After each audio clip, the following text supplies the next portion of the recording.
नमस्कार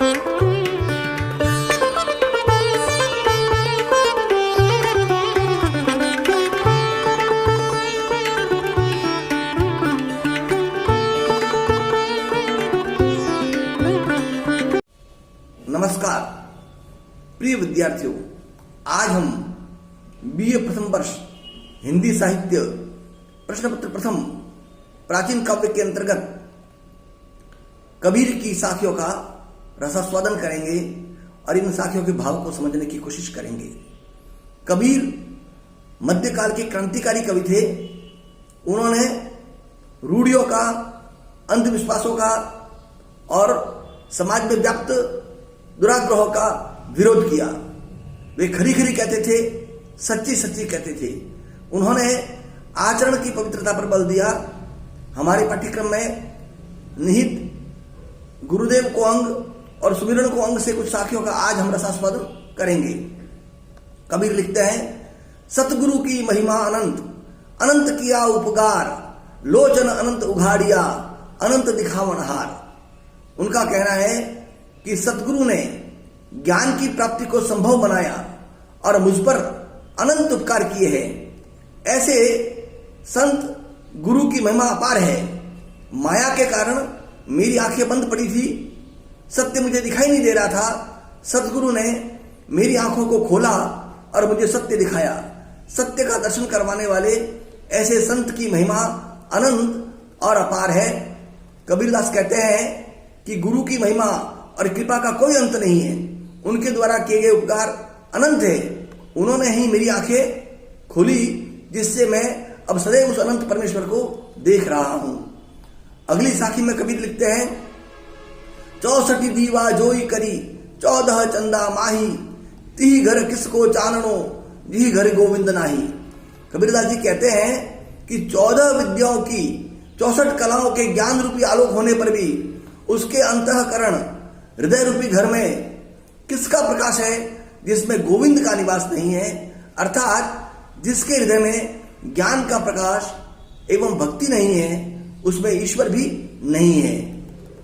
अगली साखी में कबीर लिखते हैं, सतगुरु मिलिया तका भया, जे मन पाड़ी भोड़, पासी विनंठा कपड़ा, क्या करे विचारी चोर। उनका कहना है कि शिष्य में यदि भक्ति भावना नहीं है तो सतगुरु के मिलने पर भी कोई लाभ नहीं होने वाला है। सतगुरु एक मार्ग दिखाता है, उस पर चलना शिष्य को ही है। तन रूपी कपड़े पर यदि माया रूपी रंग चढ़ा हुआ है तो उस पर दूसरा रंग कैसे चढ़ेगा। इसमें रंगरेज कपड़े की रंगाई करने वाले का कोई दोष नहीं है। रंगरेज तभी रंग चढ़ा सकता है जब कपड़ा साफ हो। ऐसे ही यदि शिष्य व्यक्तिगत प्रयत्न करके माया को दूर नहीं करता है तो उसके स्वभाव में माया जनित लक्षण है, तो अच्छे से अच्छा गुरु भी उसे कोई ज्ञान नहीं दे पाता। ज्ञान का रंग उस पर चढ़ेगा ही नहीं, क्योंकि उस पर तो विषय वासनाओं का रंग चढ़ा हुआ है।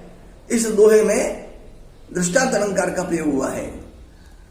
अगली साखी में कबीर लिखते हैं, चौपड़ी मांडी चौहटे, अर्ध उर्द बाजार, कहे कबीरा रामजन, खेलो संत विचार। कबीरदास जी कहते हैं कि मैंने चौराहे पर चौपड़ बिछाई है, जिसके ऊपर नीचे बाजार है। उनके कहने का तात्पर्य यह है कि मेरा खेल एकांत नहीं है, बल्कि सामान्य जीवन से संपृक्त है। इसलिए कबीर कहते हैं, कहे कबीरा रामजन, खेलो संत विचार। कबीर कहते हैं कि हे संतो, सोच समझ कर खेलो। अर्थात इस जीवन का निर्वाह बहुत सोच समझ के करो। इस चौपड़ में, जीवन रूपी चौपड़ में थोड़ी भी भूल हो गई तो हम हार जाएंगे। अगली साखी में कबीर कहते हैं, भगति भजन हरि नाव है, दूजा दुख अपार, मनसा वाचा कर्मणा, कबीर सुमिरन सार। अर्थात हरि का नाम स्मरण ही भक्ति है और वही भजन सच्चा है। भक्ति के नाम पर सारी साधनाएं केवल दिखावा है और अपार दुख की हेतु भी। पर स्मरण यह होना चाहिए मन से, वचन से, और यही नाम स्मरण का सार है। अगली साखी में कबीर फिर लिखते हैं, कबीर सुमिरन सार है और सकल जंजाल, आदि अंत मदिसोदिया, दूजा देखा काल। अर्थात कबीर जी कहते हैं कि प्रभु का ध्यान, सुमिरण, भजन, कीर्तन और आत्मचिंतन ही परम सत्य है। बाकी सब झूठा है। यदि आदि अंत और मध्य के विषय में हम विचार करें तो हमें महसूस होगा कि सुमिरन के अतिरिक्त बाकी सब काल के चक्रव्यूह में फंसे हुए हैं। अगली साखी में कबीर लिखते हैं, पंच संगी पिव पिव करे छठा जो सुमिरे मन, आई सूती कबीर की पाया राम रतन। कबीर की पंच ज्ञानेंद्रिया और मन पूर्णतया पर ब्रह्म में अनुरक्त हो गया है। प्रस्तुत परिच्छेद में कबीर ने नाम की महत्ता का वर्णन किया है। राम नाम तत्सार है, राम कहे भला होइगा, राम नाम निज सार, कबीर सुमिरन सार है आदि महत्व को हृदयंगम कर लेने के अनंतर कबीर को मुक्ति प्राप्त हुई और उसे राम रत्न की प्राप्ति हुई। प्रस्तुत साखी में कबीर ने अपनी उस निष्ठा और एकाग्रता का उल्लेख किया है जिसकी सामान्य रूप से स्पृहा प्रत्येक सामान्य प्राणी को होती है। रहस्यवादी के लिए जीवन उस क्षण धन्य होता है जब वह मनसा वाचा कर्मणा ब्रह्म आराधना में प्रवृत्त हो जाता है। उसकी समस्त इंद्रियां ब्रह्म के प्रति उन्मुख होकर ब्रह्माकार बनने की चेष्टा में अनुरक्त हो जाती है। समाधि की अवस्था में कबीर को ब्रह्मानुभूति प्राप्त हुई जो साधक की चरम उपलब्धि होती है। अगली साखी में कबीर लिखते हैं, मेरा मन सुमिरे राम को, मेरा मन राम ही आई, अब मन राम ही वह रया, शीस नवावो काही। अर्थात मेरा मन राम का स्मरण करते करते राममय हो गया है। ऐसी स्थिति में अब मैं किसको नमस्कार करूं। अगली साखी में कबीर लिखते हैं, तू तू करता तू भया, मुझ में रही न हूं, बारी तेरे नाव परी, जित देखो तित तू। हे परमात्मा, तुम्हारे नाम का स्मरण करते करते मैं तुम जैसा ही हो गया हूं। मुझ में अहम भाव समाप्त हो गया है। अब मेरे मन में सांसारिक वासना, ममता एवं तृष्णा नहीं है। मैं तेरे अविनाशी नाम ज्ञान के ऊपर पूर्ण रूप से न्यौछावर हो गया हूं और अब जिधर देखता हूं उधर तू ही तू दिखाई देता है। अर्थात सारा जगत ब्रह्ममय हो गया है।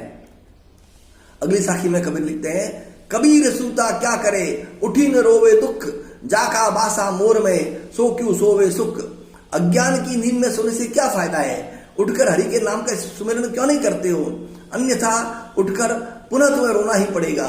रोने से भाव है कि हरि के नाम के सुमिरन के अभाव में व्यक्ति को जन्म मरण के चक्र में फंसा रहना पड़ता है और वह दुखों का पात्र बनता है। जो मृत्यु के मुख मोर में पड़े हुए हैं उन्हें सुख की नींद कैसे आ सकती है। वस्तुतः यह चेतना का विषय है कि हमें जागना चाहिए। यह जीवन स्थायी नहीं है, एक रोज हमें यह जगत छोड़कर जाना है। अज्ञान ही समस्त दुखों का कारण है। जन्म मरण के इस चक्र से मुक्ति का मार्ग ज्ञान ही है। अगले जन्म से मुक्ति और दुखों से छुटकारा हरि नाम का सुमिरन ही है। अगली साखी में कबीर लिखते हैं, राम पियारा छाड़ी करी, करे आन का जाप, बेस्या केरा पूत जो, कहे कौन सो बाप।